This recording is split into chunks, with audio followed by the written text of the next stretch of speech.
कम से कम मेरे ज़ाती तजुर्बे में, क्योंकि मैं FWO के एग्जीक्यूट होने वाले प्रोजेक्ट्स पूरे पाकिस्तान में फैले हुए हैं, बलूचिस्तान से लेकर गिलगित बल्तिस्तान तक, तो अभी तक FWO ने डिसअपॉइंट नहीं किया। इंशाल्लाह ताला ऐसे ही रहेगा और इसी तरीके से ये मंसूबा जो है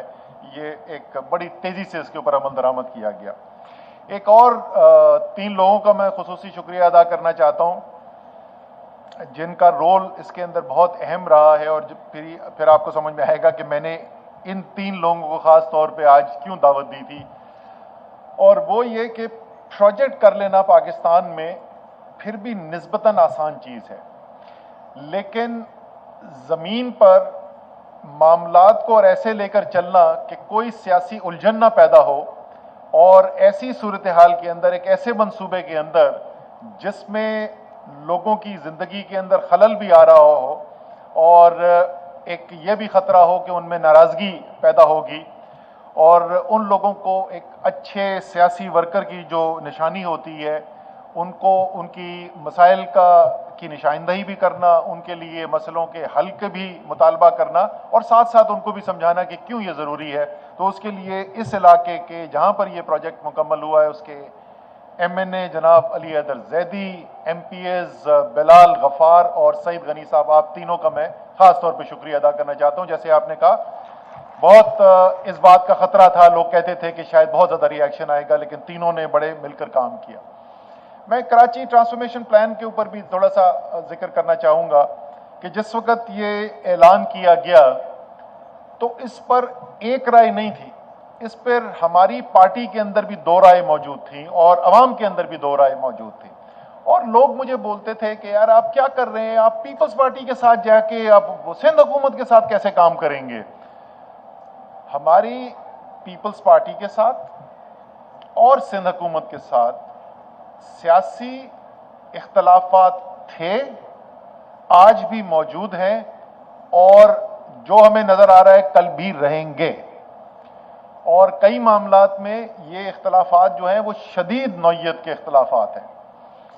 लेकिन मैं हमेशा से ये समझता हूँ कि सियासतदानों की ये जिम्मेदारी है, ज़ाहिर है अपने अपना नुक्ता नज़र पेश करना है, और आपके ख्याल में अगर कोई सियासी पार्टी एक मौक़िफ़ रखती है या कि उनके किरदार के अंदर कोई ऐसी चीज़ है जिससे मुल्क का नुकसान है, तो आपने उसके खिलाफ आवाज़ भी उठानी है और अगर ज़रूरत पड़े तो उसके खिलाफ जिहाद भी करनी है। लेकिन आपकी एक सियासी लीडर होते हुए ये भी जिम्मेदारी है, एक जमहूरी निज़ाम के अंदर काम करने की ये भी जिम्मेदारी है कि अवाम के मसाइल हल करने के लिए अगर आपको अपने सियासी मुखालिफिन के साथ बैठना पड़े और उस काम को करने के लिए आप एक अपनी जो उसकी अवाम के अंदर पजीराई आनी है, उस पजीराई को आपने मिलकर समेटना है, तो ये भी आपकी जिम्मेदारी बनती है एक सियासी लीडर के तौर पर। और मैं इसलिए ख़ास तौर पे इस प्रोजेक्ट के लिए मैं TV कैमरास के सामने जिक्र करना चाहता हूँ कि जो इसमें बुनियादी तौर पे तो ये वफाक का मंसूबा था, इसका अखराजात हमने बर्दाश्त करने थे, लेकिन जो इंक्रोचमेंट क्लियरेंस का काम था, जो एक अहम काम था, सिंध हुकूमत की जिम्मेदारी थी। और सिंध हुकूमत ने कोई ऐसा हमें दिन नहीं आया कि जिसके अंदर मैं कोई किसी बात की भी शिकायत कर सकूं। जो इनका किरदार था सिंध हुकूमत का, उन्होंने बिल्कुल खुश उसलूबी से अदा किया। जो वफाक की जिम्मेदारी थी वो वफाक ने अपना किरदार अदा किया, और नतीजा क्या निकला? नतीजा ये निकला कि जो बिलाल गफ़ार बता रहे हैं कि जिस वक्त वो हल्के के अंदर गए तो उनको लोग कहते हैं कि हम सोच नहीं सकते थे ऐसा काम हो रहा है। अली जैदी साहब जो इस काम को, जिसपे मेरे ख्याल में ये तो सुप्रीम कोर्ट का बाद में ऑर्डर आया, फिर कराची ट्रांसफॉर्मेशन प्लान बना, लेकिन सबसे पहले जिसने बहुत स्पॉटलाइट के अंदर इस इशू को लेके आया वो अली जैदी थे खुद, जो हैसियत वफाकी वजीर यहाँ पर पहुंचे हुए थे। और सो मोटो एक्शन, तो सुप्रीम कोर्ट का सो मोटो एक्शन होता है, अली जैदी के भी सो मोटो एक्शन होते हैं। इन्होंने सो मोटो एक्शन लेकर यहाँ 2 साल पहले आए थे और इब्तदा इन्होंने शुरू की, उससे फोकस आया। लेकिन मैं साथ के साथ ये ज़रूर कहना चाहता हूँ कि जितनी भी हमारी नेक ख्वाहिशात हों, अली जैदी कितना भी कराची से रखते हैं और लगाओ, असद उमर का जितना भी रिश्ता, और मैं थोड़ा सा बात करूँगा, अली जैदी बात कर रहे थे कि बड़े दिल से पैशनेटली काम किया असद उमर। मैं भी आपको बताता हूँ, आपको तो खैर पता है, मैं लोगों को बताता हूँ मैं क्यों पैशनेटली काम कर रहा था। लेकिन ये हकीकत है कि अगर इस मुल्क के अंदर एक ऐसा वज़ीर आज़म ना हो जो तमाम पाकिस्तान को जो तमाम पाकिस्तान को एक नज़र से देखता हो और उसको जहां पर भी नज़र आए कि उस इलाके के अवाम का हक बनता है, ख़ास तौर पे ऐसे इलाके जिनको इंसाफ नहीं मिला,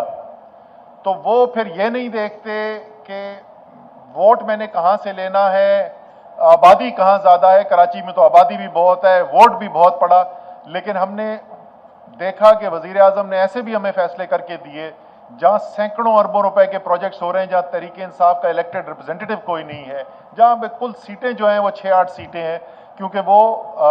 सियासत की बुनियाद के ऊपर ये फैसले नहीं करते। तो जैसे मैंने इन सब लोगों का शुक्रिया अदा किया, मैं वज़ीर आज़म इमरान खान का शुक्रिया अदा करता हूँ। अगर वो ना होते तो इतनी बड़ी रकम, ये 1100 में से 625 अरब रुपए के तो वफाक के मंसूबे हैं,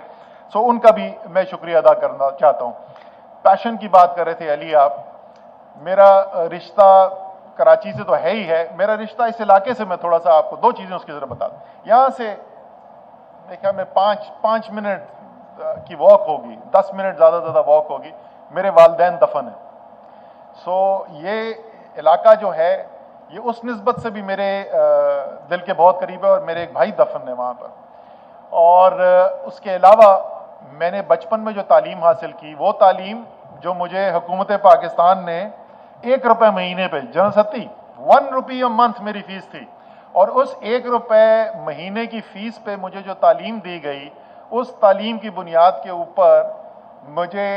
बेहतरीन कॉलेजेस में भी एडमिशन मिला। मैंने टोफल का एग्ज़ाम दिया, मेरे 99 परसेंटाइल स्कोर भी वहाँ पे आया। हमने को 670 जीमेट में भी स्कोर किया, सब 1 रुपये महीने की सरकार की तालीम के ऊपर। और वो यहीं पे इसी हल्के के अंदर कायदीन गवर्नमेंट सेकेंडरी स्कूल के नाम से स्कूल था, वहाँ पर हमने तालीम भी हासिल की। वहाँ पे हमने शुरू की, क्रिकेट भी खेली, पीछे क्रिकेट ग्राउंड था, वहाँ हम क्रिकेट खेलते थे। वहीं से लोकल ट्रेन पकड़ के चनेसर हॉल्ट से हम लोकल ट्रेन पे भी जाया करते थे। और इंशाअल्लाह ताला वो जो बचपन का शौक है वो भी कराची का एक कर्ज हमने अदा करना है। केसीआर के ऊपर मैं खुशखबरी देना चाहता हूँ, आजकल मैं हर हफ्ते केसीआर की ब्रीफिंग दे रहा हूँ, और इंशाअल्लाह ताला इस महीने के एंड तक पूरा ट्रांजैक्शन स्ट्रक्चर का काम मुकम्मल, इनिशियल अप्रेजल मुकम्मल, वायबल प्रोजेक्ट है। जनवरी में उसके सारे जो फॉर्मल अप्रूवल्स हैं वो होना शुरू हो जाएंगे। और कराची वालों के लिए खुशखबरी कि सिर्फ पाकिस्तान के अंदर से इन्वेस्टर्स नहीं, बाहर ममालिक से इन्वेस्टर्स जो हैं वो भी इंटरेस्ट शो कर रहे हैं इस केसीआर के मंसूबे के अंदर। तो इंशाअल्लाह ताला वो भी मंसूबा जो है अगले साल शुरू होगा। इसी के साथ साथ आप सबका एक दफ़ा दोबारा शुक्रिया, एनडीएमए का, एफडब्ल्यूओ का, तमाम आप लोग यहाँ पर जो आए, और इस उम्मीद के साथ कि जो इसके अपस्ट्रीम मंसूबे हैं, जो सॉलिड वेस्ट डिस्पोजल के मंसूबे हैं, जो छोटे नाले जो कि फीड करते हैं इन बड़े नालों के अंदर, उनकी क्लियरेंस के जो मंसूबे हैं, उम्मीद है कि उसके ऊपर भी तेज़ी से काम हो रहा होगा, क्योंकि वो जब मुकम्मल सिस्टम जो है वो कंप्लीट होगा तो फिर ही जाके इसका पूरा फ़ायदा हमें नज़र आएगा। और हम उम्मीद रखते हैं कि इंशाअल्लाह ताला वो भी होगा। एक दफ़ा फिर आप सबका बहुत बहुत शुक्रिया। पाकिस्तान जिंदाबाद।